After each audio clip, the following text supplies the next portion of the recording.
No niin, terve taas kaikille. Ei ollut kovin pitkä tauko mulla nyt tämä. Onko tässä viikko mennyt vai paljonkohan tässä on mennyt? No mutta kumminkin.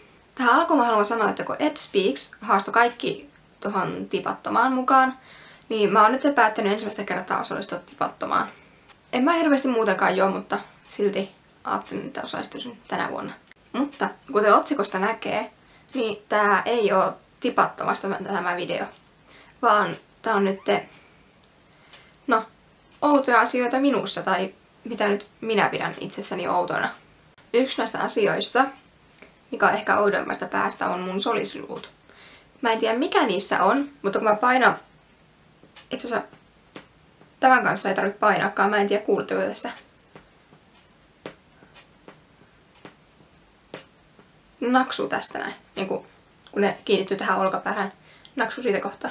Sama juttu tällä, mutta tää nyt ei naksu niin herkästi. Jos mä antan käden tähän ja pikkusen painan,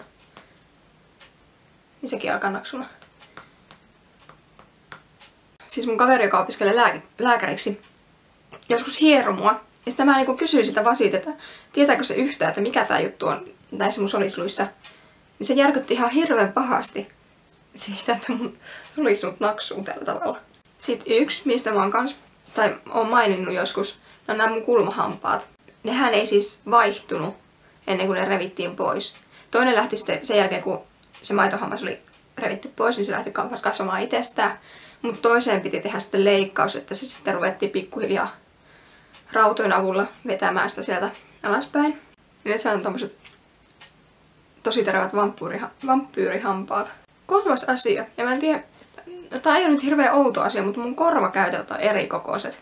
Mun vasen korvakäytö on paljon pienempi. Siitä johtuen se menee monesti lukkoon, ja sitä mä en kuulekaan sillä helposti. Ja siihen ei auta niinku jutut, että pitää nenästä kiinni ja puhaltaa. Siis nenän kautta. Se ei auta, eikä auta purkan syöminenkään hirveästi.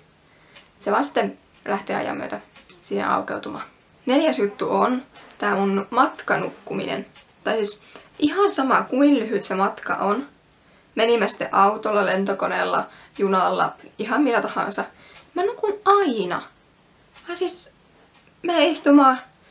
Mennään ehkä semmoisen 10 minuuttia eteenpäin, sitten mä simmaan. Mutta jostain syystä viime kerralla, kun mä tulin junalla, mä en saanut yhtään unta. Se on varmaan tää unirytmin takia, kun mulla on ihan päin pylleröä tämä minun unirytmini. Tuosta tulikin ihan randomisti mieleen, kun tuo Harmaa Korva teki videon näistä Siberian sipuleista.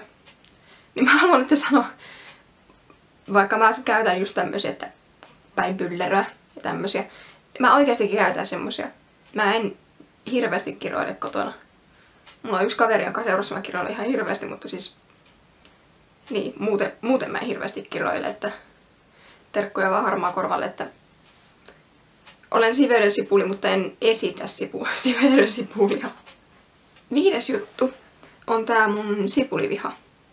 Mä en ymmärrä, että mikä siinä on, mutta siis mä en vaan pysty syömään sipulia. Mulla tulee kyyneleet silmistä ja mulla tekee huonoa ja näin.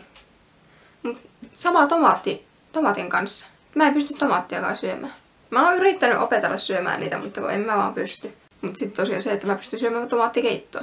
Ja salsakastiketta ja ketsuppia ja kaikkea muutakin, missä on niinku silleen tomaattia käytetty. Mut siis raakaa tomaattia en pysty syömään. Ja viimeinen juttu on se, että ihan sama missä mä nukun, niin mulla pitää olla aina peitto. Siis se pitää olla ihan niinku hartioita myöten tässä näin. Että mun kädet peittyy, tai käsivarret peittyy. Ja jos se ei ole hartioita myöten, niin mä laitan mun kädet jotenkin tyynyn alle, että ne kumminkin peittyy. Siis mun pitää saada kädet peittymään, kun mä nukun. Muuten mä en saa unta. Se on sitten huono kesällä, kun hirveän kuuma muutenkin, niin pakko olla nukkua peiton kanssa. Mutta toivottavasti tykkäsitte videosta ja tosiaan kommentteja saa jättää tonne alas ja jos tulee jotakin ideoita, mistä haluaa mun puhuvan, niin voi laittaa sinne kommentteihin sitten.